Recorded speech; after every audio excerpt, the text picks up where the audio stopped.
Hey everyone, welcome again to another episode of WP Product Talk. My name is Matt Cromwell, and I am one of the co-founders of GiveWP, and have been building products in WordPress for 8-9 years or so. I need to just figure out the number and stop guessing. I feel like every time that comes up, I have to scratch my head. It's like asking me how old my kids are. And I like to be able to talk about products and how to grow them and how to do better with them in WordPress specifically. And another person who likes to do that is Katie Keith. Katie, you want to tell the world about yourself? Yep, so I'm Katie, CEO and co-founder at Barn2 Plugins. We've been selling plugins since 2016. You see, Matt, I don't have to do maths if you just say the year. And I like working out new ways to sell the plugins and build the business, and also help other people with their own WordPress product businesses as well. Exactly. And this is WP Product Talk, where we talk about all those things, and we bring somebody smart and intelligent who uses years also to talk about the subject. And today we have the benefit of having Andrew Palmer with us. Andrew, tell us a little bit about yourself. Hello. I'm Andrew Palmer. I'm the co-founder of Bertha AI, but I used to run elegantmarketplace.com, which I sold to InMotion. So sold a lot of plugins, helped a lot of vendors sell their plugins as well, including WP Feedback, which is now Atarim.io. And I'm joined by little Bertha. So there you go. Say hello. That's excellent. Nice. Oh my goodness. That's some good swag right there. There's some child in the world that has that and is choking on it right now, probably. It's unique. It's the first, it's the only one. She's the only one. Are you going to do more? No. Okay. That's invaluable. I think if you do sponsor something, though, then you should do. That is a good idea. Yeah. She's great. She's handmade and she looks great, doesn't she? That's amazing. That's fun. So if you haven't figured it out yet, the subject today is artificial intelligence, specifically using AI to grow your WordPress product business. And it's a subject that, of course, is trending and interesting because of ChatGPT and things like that. I've been really fascinated just digging into it all and finding out how long of a history artificial intelligence actually has in tech. It's not really a new thing at all. It's just getting a little bit more consumer oriented as of recent. So we brought Andrew on to talk about it because he's the one who's really been doing this in his product. Not the only one, but one of the big ones. With Bertha AI in particular. And I'm excited to jump in and see how things are going. If you're watching right now, thanks for being here. And you can reach out to us and ask your questions as well, and we'd like to answer them on screen. So feel free to add them into whatever chat box you might happen to have in front of you, YouTube, Facebook, Twitter maybe. Or on Twitter, we're also watching the hashtag WP Product Talk. So any and all ways to reach out is fair game. So topic first is, why is this an important subject for WordPress product owners? Artificial intelligence in the product. Who wants to jump in first? Let's let Andrew be last on this one, because I can tell you that so far my experiences are very small, but I just see tons and tons of potential. I've been hearing lots of people talk about ways that they might want to implement it. Andrew was just telling me about some conversations he had about LearnDash on my side of things. I can tell you that I'm not going to go into detail, but Cadence is working on some really interesting things with artificial intelligence right now. I personally have just been using it mostly for content generation type ideas for marketing purposes. I've tried to imagine ways that it might be helpful to nonprofits and donations, but I haven't been able to figure out the best way to leverage it there. But I just see it as a huge potential, lots of opportunity for products in general. If the shoe fits, of course, it really depends on the product. So I can keep it short. Katie, what's your thoughts? Yeah, it's basically the trending topic of the last few months, isn't it? You really couldn't put anything in tech that was trending more than AI right now, triggered, of course, by ChatGPT, but in no ways limited to that. And I think for WordPress product businesses, it brings two different areas of opportunity. One applies to all of us, which is the internal workings of our business. And there's lots of different opportunities that we need to think about of how it changes our working processes, whether that's marketing, coding, design, or anything else, really. It has so many different strands to it that we all need to think about. And in addition to that, there's the opportunity for AI related products, which is what Andrew, of course, is at the front line of at the moment. Yeah, absolutely. If you didn't see, Andrew and I had a fun tweet thread comment last week of how I generated the description of this podcast with, I think, 5 different AI platforms. And I will say, I think it was one of the best podcast descriptions I've ever written, for sure. And I think it just was like, it felt like I had like 4 different editors standing over my shoulder. I was like, man, I better get this right. So, Andrew, what's your take? Why is this so valid, relevant, important for WordPress product owners right now? Well, for WordPress product owners particularly, so let's just analyze who a WordPress product owner is. They're generally a freelancer that wants to scratch their own itch, so they build a plugin. They know pretty much nothing about marketing. They don't know how to do a strategy. They don't know how to write a blog post, or they don't know what to write about. They don't know how to do some research, maybe. So with AI, you can basically write a blog post about how do I solve this particular issue with this particular plugin, and the AI will give you some marketing ideas. How do I build a strategy around a plugin, or how do I build a marketing strategy around it? You can literally ask. In my case, Bertha AI has got chat as well, so you can ask in the chat, how do I build a strategy for this particular plugin which solves this particular problem, right? And she'll come up with the answers for you. And there's many other AIs out there. Most of them actually are application layers on top of Open AI. So we're all using GPT-3, including Bertha, and we're using a couple of other engines because OpenAI has had its own problems over the last few weeks. I mean, ironically, Microsoft put $10 billion into them. And they did a similar thing with Skype, and about 3 weeks later, Skype just crashed. So it's just ironic, and I'm sure it's a total coincidence, but OpenAI has been crashing pretty much every day for the last week and a half. So we've mitigated that by using a different system. So when OpenAI crashes, we automatically swap across to another application, which is it's not perfect, but it's getting there and it's working for us.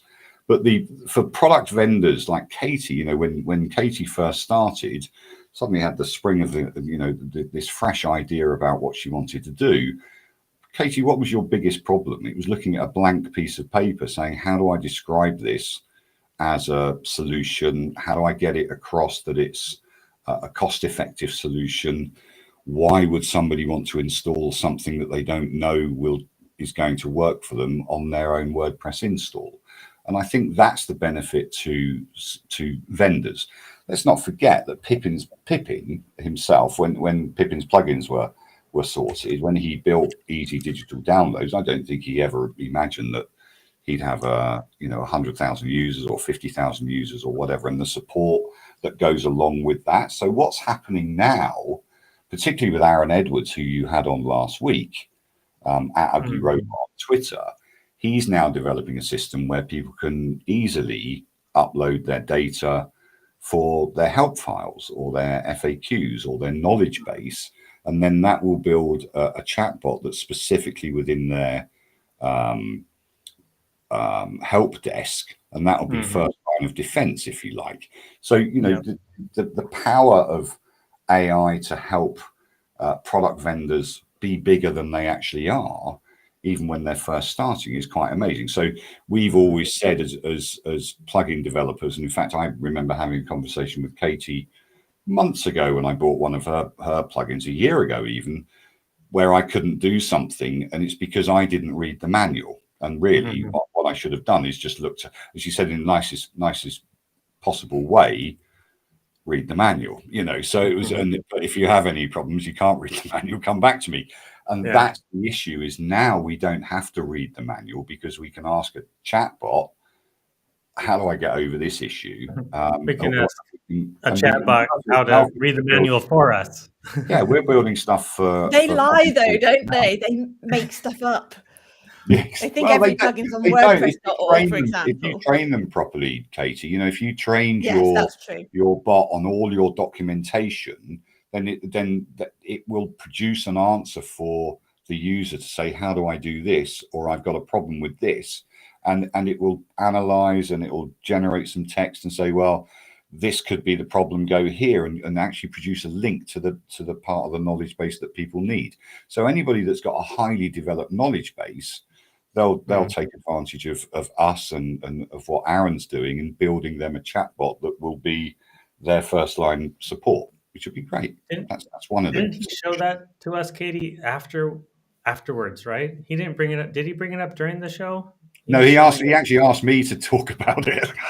And we're technically competitors, but I love what Aaron's doing. He's doing similar to stuff to us, because it's all in open AI, so we can train on models and stuff like that. But effectively, if I'm a sole plugin developer or plugin vendor, my life has now changed, because I now know how I can now got somebody to help me do the marketing, which is AI driven. And I've got somebody to be my first line of defense, which is AI driven. And I've also got product development if I decide to use Codex to help me write my code. So there's lots of things going on with AI that will help all software product developers, actually. But in the WordPress community, I'm seeing lots of people write lots of little plugins to just help themselves, actually, rather than just sell them on.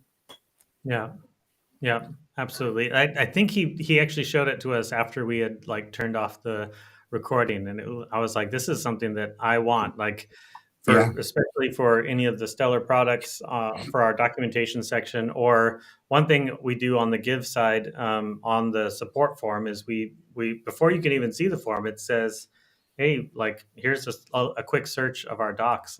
Is your question answered here? I could totally imagine having the chatbot there first. And then it's like, have I answered your question? And you're like, no. Okay, then you can fill out a support ticket. Well, can you imagine in the future that you'll actually be talking to an AI generated avatar? So I would like to just imagine me as the avatar, and you can verbally ask me a question via whatever medium you're doing, and I will then reply. And created bot right there. That one is the chat bot. Yeah, a live chat bot. Yeah, where's your Bertha bot? Where'd it go? That's the one. We should imagine we're all talking to the Bertha bot. Yes. I don't know. She says no. She says nonce. Katie, what do you think? I'll make one for your daughter, Katie. I know that you're eyeing it up. I'm worried that you're the only one in the world. You have 2 business partners. They at least need one. I have 1 business partner, and he's not getting it, and he's got 2 kids. So that's okay. it. Not having it. Katie, what do you think if all of our customers were interacting with Bertha bots instead of technical support technicians? What do you think of that? In theory, yes. I have personally not seen it yet. All I have had is trying to talk to my bank or something and being frustrated. And because I think there's a lot of people outside of WordPress have integrated this years before it was ready. And you would both have had that experience of these bots. And it's like, for God's sake, you can't do anything. Just tell me. Let me speak to a real person. So yes, if the bots genuinely had that level of knowledge so that they could be first line of support, just like a tier 1 support engineer would be, then I'm all for that. And I'd like to spend some time testing the latest tools to see if they're at that stage yet. I just haven't personally seen it yet because I haven't done that testing. Yeah, the term I keep hearing bantered around a lot is generative AI. And that to me is kind of why I can't imagine it actually answering super technical support questions quite yet. Because I think it's really challenging to generate actual actionable responses to technical problems based on the documentation as is. Now, of course, like what you were saying, you have to train them to be smart enough to do those things. We could literally inform the bot by the actual tickets and not just the online docs. Like throw Help Scout at the whole bot and see what happens. That would be interesting Well, because there's the That's definitely a lot like of many data. times Yeah. it's a well, ton of data, and there's plenty of times where we are training our technicians to use canned responses, but to customize them to the situation. I imagine that's not that different from training an AI bot, right, Andrew? absolutely not. So if somebody asks a question, it's a detailed question, because in support, I do support as well, and I'm sure Katie's done her fair share of support. It's like getting blood out of a stone from some people when they say it's not working. Well, not what's not working, right? So you then have to get an explanation from them. So one of the things that we're training the bots to do is to read the intent of the email, understand the frustration, because exclamation marks, capital letters, all this kind of stuff, come back empathically and say, I understand the situation is not making you particularly happy. However, if you would like to go to this part of our documentation, this will probably help you. If it doesn't help you, then please come back to me and I'll get a live support agent to deal with you. But also part of the training is the live support agents have got masses of notes, solutions, whatever. Those can all go into the knowledge base as well. Those can all go into the training model. And eventually that first line. So, and lots of people will say, well, you know, what's going to happen to your first line support guys and girls? And you say, well, actually, they'll become second tier and third tier. Their job gets better because they are then dealing with real issues rather than I installed the plugin as a theme or I installed the theme as a plugin, you know, and we've all come across Rather this than just where read the people doc, Andrew, installed rather a than just theme and that. it's been, you know, there's no CSS file there. Well, that's because you installed it as a plugin. But you know, all those kind of things, and you've got to be sympathetic with them, with people, because what we don't realize or what we don't really understand as technical people, you know, even the technical Twitter, and we're all in support and we're all doing, you know, developing these plugins, we don't actually understand what a non-technical person goes through day in, day out. You know, I had somebody install Bertha today on Chrome who's definitely not a technical person. And I saw some issues around the installation, which I thought was very, very simple. It's like 2-click installation, where if there was an issue, that happily this person looked around and made sure that they got it right. But I've now seen a way to improve that for a totally non-technical user. We assume too much sometimes as plugin developers and theme developers. So we make sure that we make it as simple as possible for people to install our stuff and use it. So I've gotten a little bit off script here just because it's interesting. I think we want to flesh out the whole scope of what this is. But like, if we have like one sentence, why is this an important topic for WP product owners? Let's go around the horn and then we'll jump into story time. Katie, why is this important for WP product owners? Because it's an opportunity for us all. Yeah, absolutely. Andrew? Growth. That's it. Give me 2 sentences. Short sentence. Well, it will help you grow as a developer, a product owner, and a marketer. So it will help you grow, basically. So and it will help your product grow. And if you integrate AI into your product, that will also keep it sticky as well. Nice. Because people will want to use it every day. Yeah. Yeah, I think generally because keeping fresh, because I do see this as becoming a tool that is in everybody's tool chest going forward. Sure. in one form or another. So making sure you're on top of things going forward. We have one question here, and I do want to make sure we highlight questions whenever they come up. I'm not sure what this means exactly. Maybe Andrew, you have any insight on this? Is there a plugin for that? Not Microsoft. Well, I mean, Bertha Chrome extension works with all Microsoft online products. So PowerPoint, Word, Excel.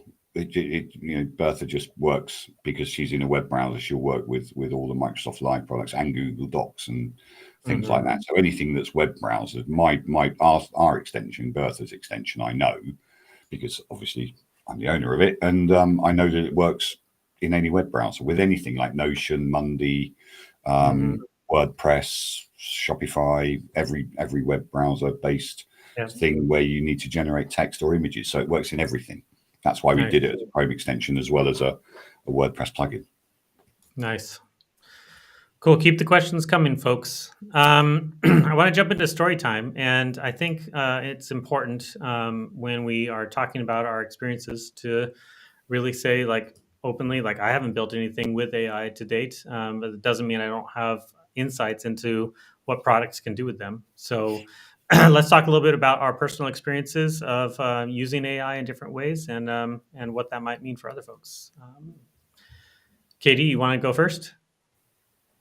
Yep, sure. So I don't think it matters if you haven't built anything with it because of the two strands that we've got. So it's about how you've used it to build your business and the businesses that you work with. So in my case, I personally use it partly for marketing and partly for just my own tasks. With marketing, I use it all the time. I mostly use it to write outlines for articles. I will always flesh them out myself using my product knowledge. I would never assign an article to a writer that came straight from ChatGPT, but it really does save time and also add ideas that I probably didn't come up with on my own.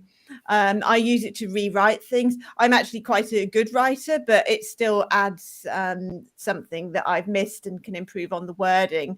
That might be writing a sensitive email to a team member or something like that. It actually often, this makes me sound terrible, but it adds a human angle, which my own writing doesn't have. So the robot is clearly more human than me by adding humanity to the words.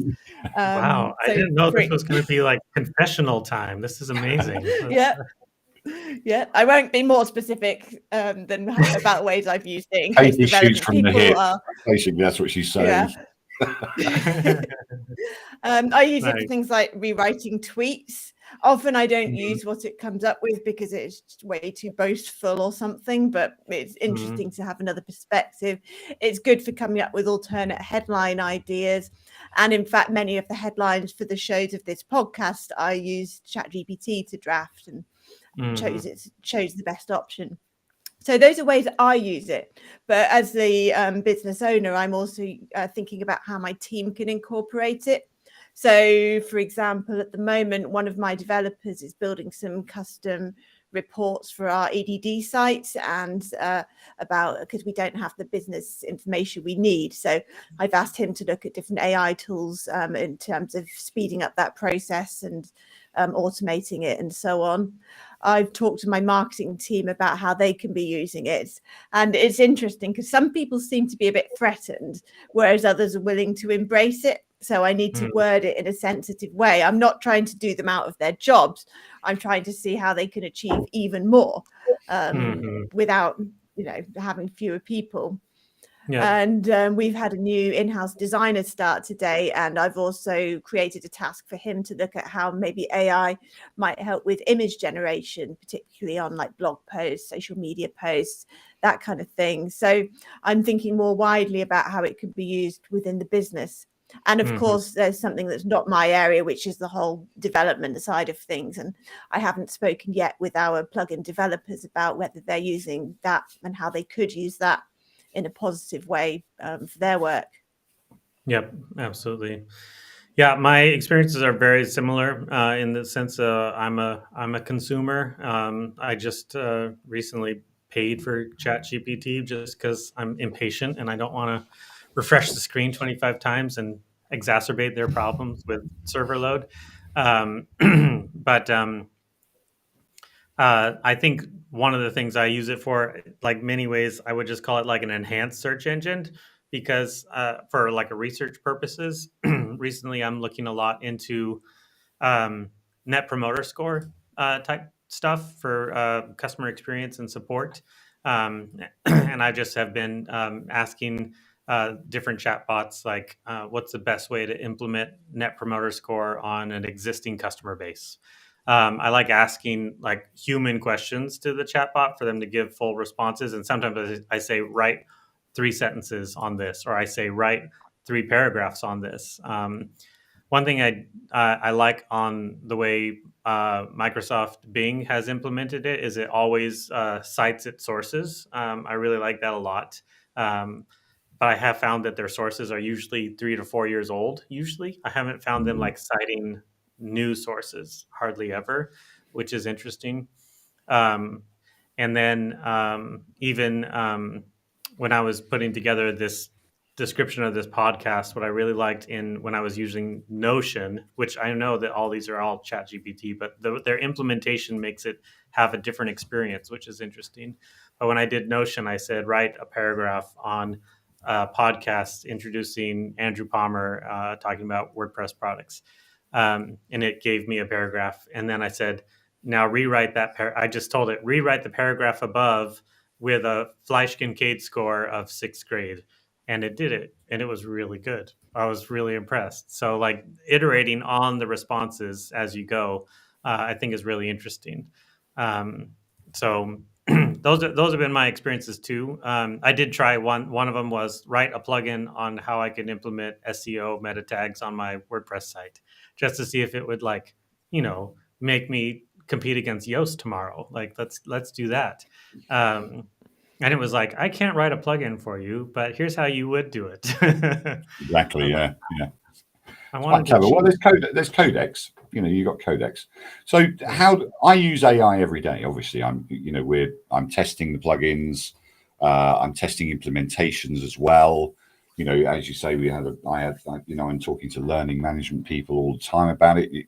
Write me a course description, write me a lesson on a particular. So, I did the example I did for the meeting that I had with your guys was, do me a course description on rock climbing, and now give me 10 lesson titles for rock climbing. From the lesson titles, write the lesson on that. That wrote the lesson. And so, and every time I show the power of AI to people, their heads they go, oh my goodness, I've got to be able to use this. So ChatGPT is great, don't get me wrong, but it's not the whole story. There are many AIs out there. The ones that I don't like are the ones that will write you a 2,500 word blog post instantaneously from a thing. I think that's the wrong way to go around it. I think we've got to use them as writing assistants. So for today, for instance, I was in a coaching day with a client who's a marketing manager of a law firm that have 7 separate offices. So we used Rephraser a lot because we wanted to tell a similar story but not the same on each website, and we also didn't want to get penalized for duplicate content. So we basically took some copy, rephrased it, put some localization in it with SEO, wrote some SEO meta tags and titles and meta descriptions, and boom, we've got the 7 websites, all different but similar because they're a similar brand. So that's the power of AI, is that you can use the generative, and why it's called generative is to separate it from the AI of, say, Tesla, that you drive a car, that will drive a car, or the AI that will help a surgeon do a heart operation from miles away. So that's why it's pretty much called generative AI, because it is very specifically generating text and or images, which Bertha does both of in its own plugin and in the Chrome extension as well. And improving all the time on what we can get out of generative AI with prompts. So, a new skill is prompt writing. Yeah. Part of what makes our plugin better than anybody else, in my view, is that our prompts are excellent. You know, we spent 4 months writing prompts from a website owner's perspective, because we've built 4,000 websites between us, Vito and I. So we know what website owners want, or we felt we knew, and then we built the prompts, and then we're building more prompts and educating Bertha more and more, helping her learn the user as well. So that's the benefit that I've got from it. But you know, for instance, I've got a web agency as well. I'm now offering very quick website builds with copy, because I can. And that's the benefit for a small web design agency or a web build agency. Go into your templating stuff, do renter websites if you like, or lease websites, and say, okay, you can pay for this over 18 months. Here's your solution, Mrs. Florist, because you haven't got a lot of money. You know, you've literally got to sell a bouquet of flowers a month just to pay for this website. That's what it's going to cost you. It's going to cost you 85 quid a month or 150 quid a month to run this website, but you don't have to worry about writing copy. You don't have to worry about local SEO. You don't have to worry about anything. And also with today, you know, with 7 Google business pages, we had to make them all different. So we used AI to make them all different. Again, similar, but different. So that's where I'm using AI. I'm making sure that people can build their businesses locally, make sure that the content is not duplicated, but it says a similar message, and also, you know, building images around. Imagine building a blog post out and being able to generate images whilst you're building that blog post out, as an example. You know, it's crazy. This is why it's so exciting. Just the product. Absolutely. It's a productivity tool, and that's what you've got to think of it as. Yep. Good question here from Jim Ross. Do you think there are any ethical concerns with using AI in WordPress product businesses, and how can they be addressed?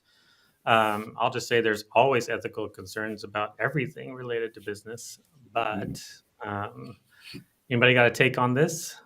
Katie in particular, like copyright concerns maybe, or... I have tried to check ChatGPT before, and I don't think it does plagiarize. It does what real writers do, which is combine things to create something new. That's actually how a lot of humans write, unless it's true creative writing. So I haven't found that sort of issue. I did read about a story. I think it was like a shooting or something, and somebody got found out. Have you heard about this? That it said there was an email that somebody wrote, and it said written by ChatGPT at the bottom, and everybody was up in arm. Sorry, that's a really bad phrase. Was really annoyed about that. And but then when I read it, it wasn't that the email content was wrong. It was that it was the principle of but I think the writing was appropriate from what I could gather. So it's more about people's prejudices, opinions, emotions. If they think that a robot has written them a sensitive email, they may not think it was genuine, even though actually it was. Because people think, oh, if it was written by AI, then the person had no true input into it, which is not the correct way to use it, of course, as we've touched on. I mean, that email, it's like a special letter from our CEO and founder, and then at the bottom, generated by ChatGPT. Like, it just wouldn't go over very well.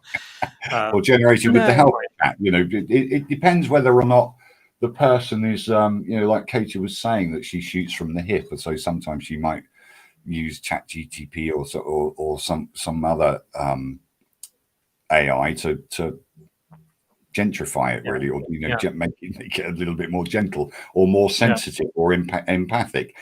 I don't know where's the ethical. I need to know what the ethical concerns are before I answer that, really. I don't know what ethical concerns are around AI. There's been a lot of talk about that it's got bias and it's inbuilt bias because it's built by a certain demographic, but it's also only scanned 10% or 15% of the web anyway. But I think where Jim's aiming at is is it copying stuff? So more of the ethical stuff is coming from the art generation, Copyright right? stuff, So from yeah. the image generation. But when I go to college and I learn about the Renaissance, and I learn about Greek mythology or Greek, the Greek statues and sculpture and all that kind of stuff, I'm learning a style of production for a painting, for a sculpture, for a design.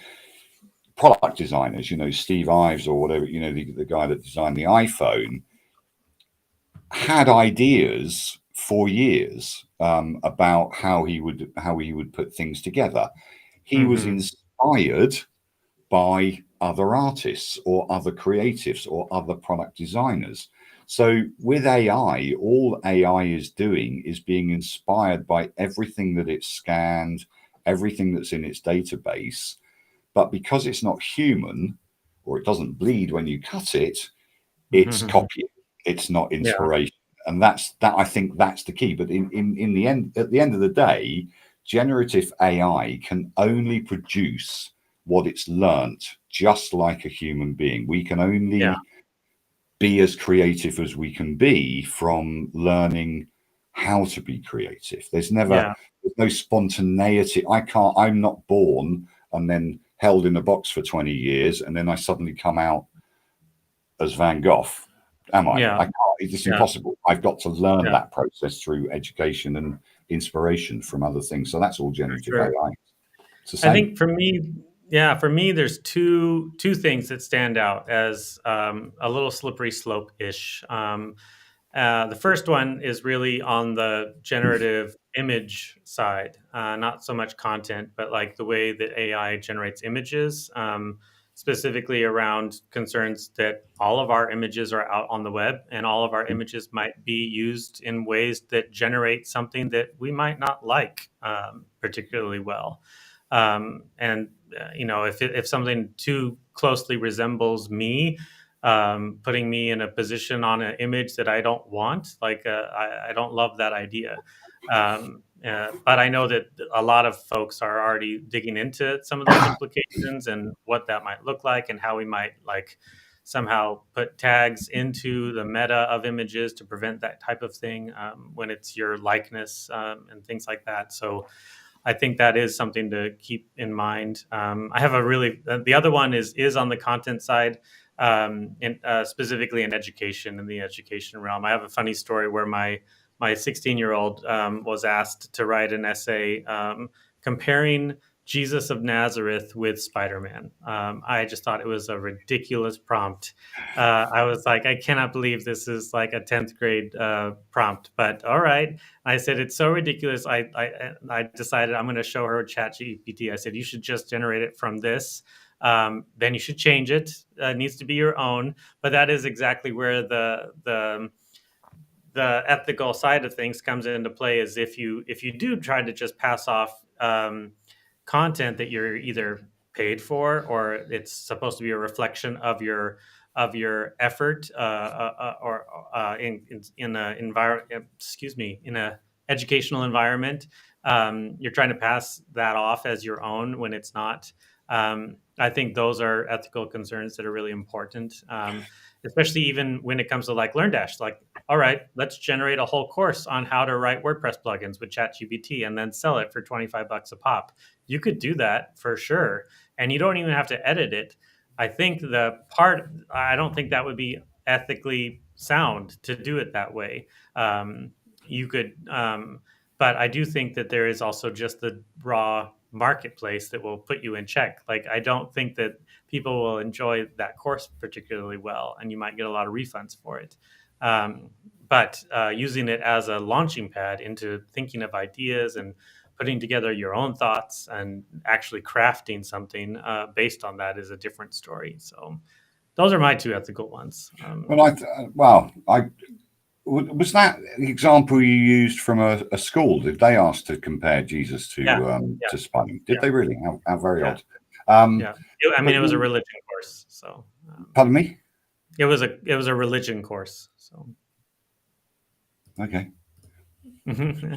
Still an odd thing. Thing is, none of these are and specific to AI, the ethical concerns, plagiarism, image doctoring, those sorts of things, all of that, it applies to life in general.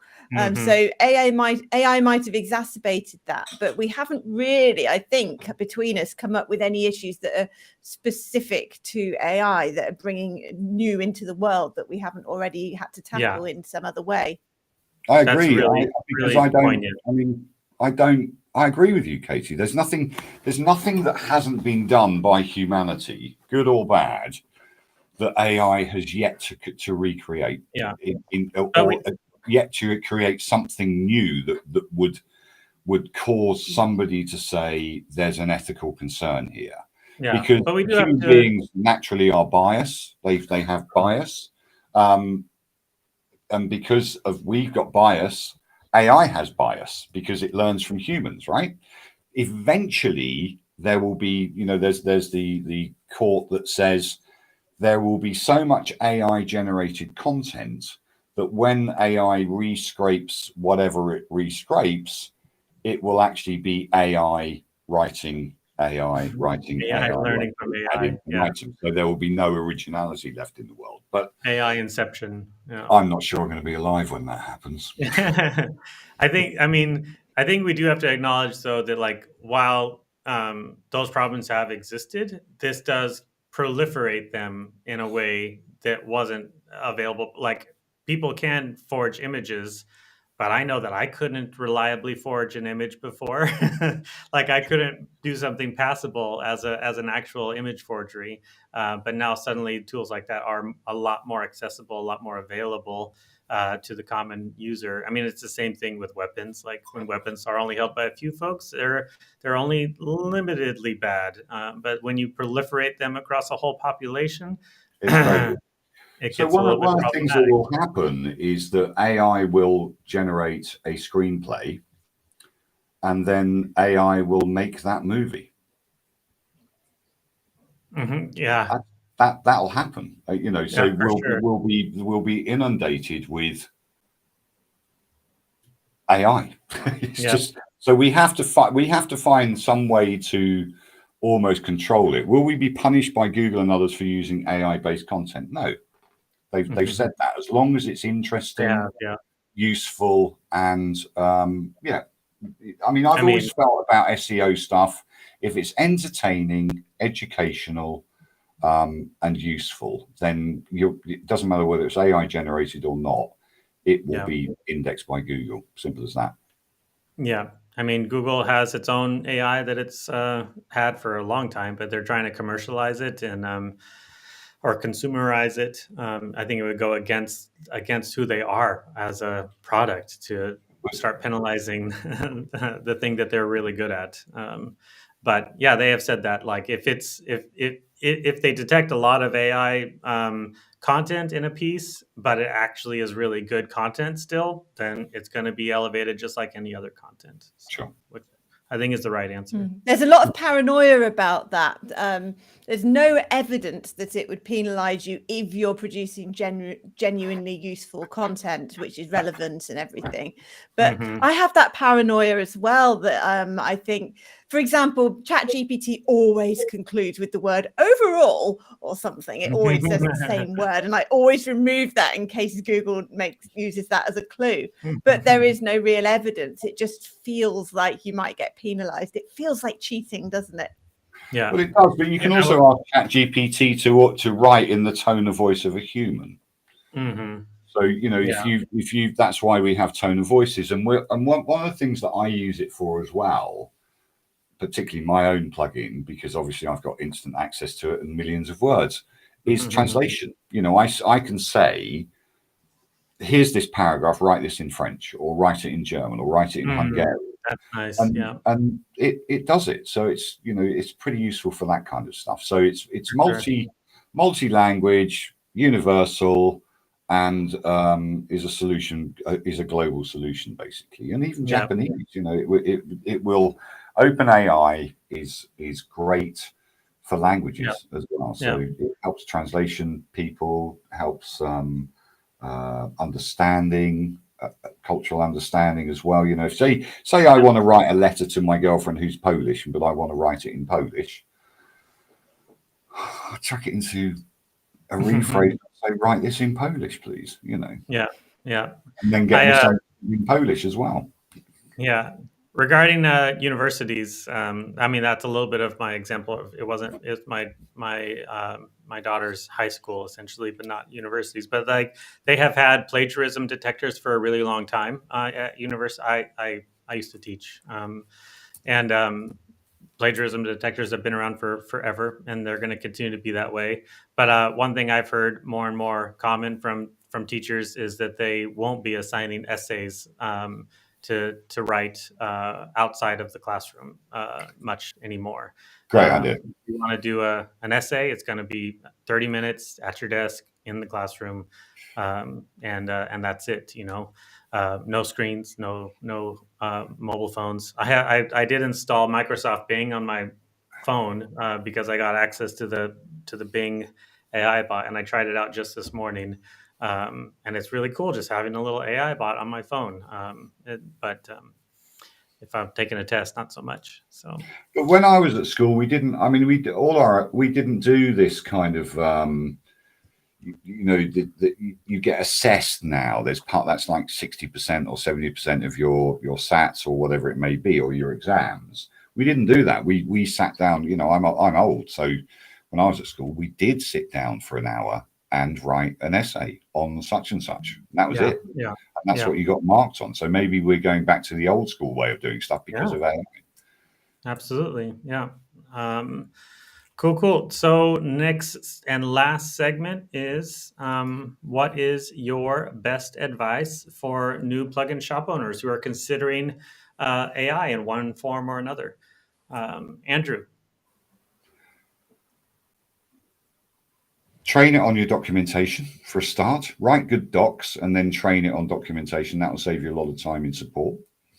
To get rid of what some people regard as stupid questions. I don't think there's ever a stupid question in WordPress, but you know, so to get rid of the low level questions, low hanging fruit, get rid of it for that.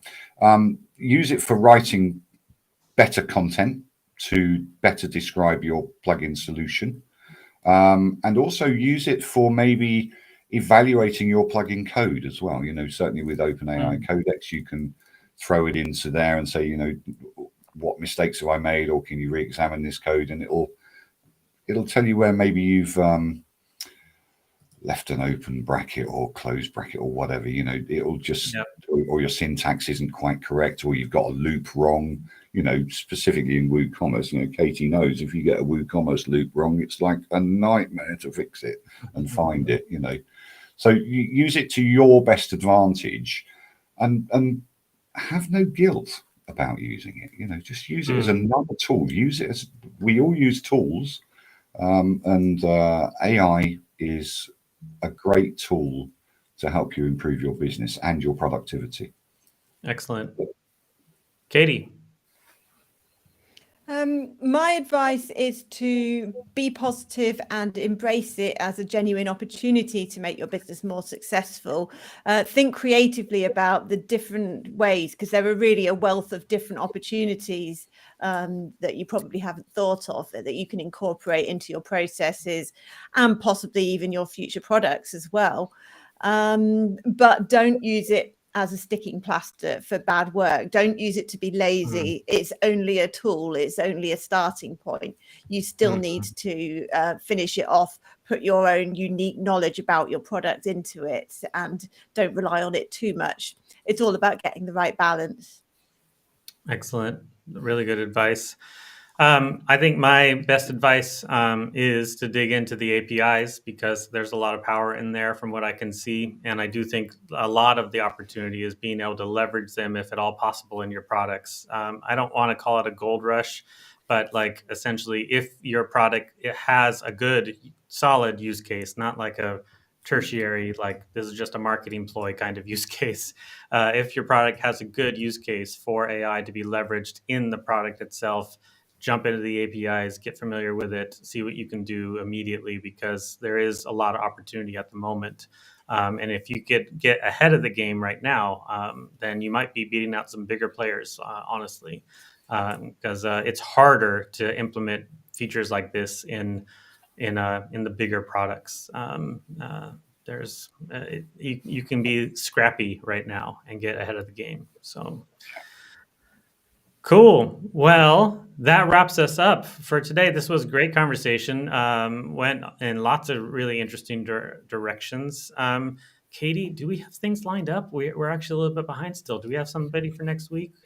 We do, don't we? We do. We have, and this is one of my favorite topics, marketing. And we have Alex Denning from Ellipsis, who's one of the top people in marketing. And also because he works with so many product businesses to do their marketing, he has some really great insights, as well as being a very thoughtful, strategic person. So he's very definitely someone to listen to next week. Absolutely. I love Alex. He's a great guy. I'm looking forward to that for sure. So, Andrew, thanks so much for being here.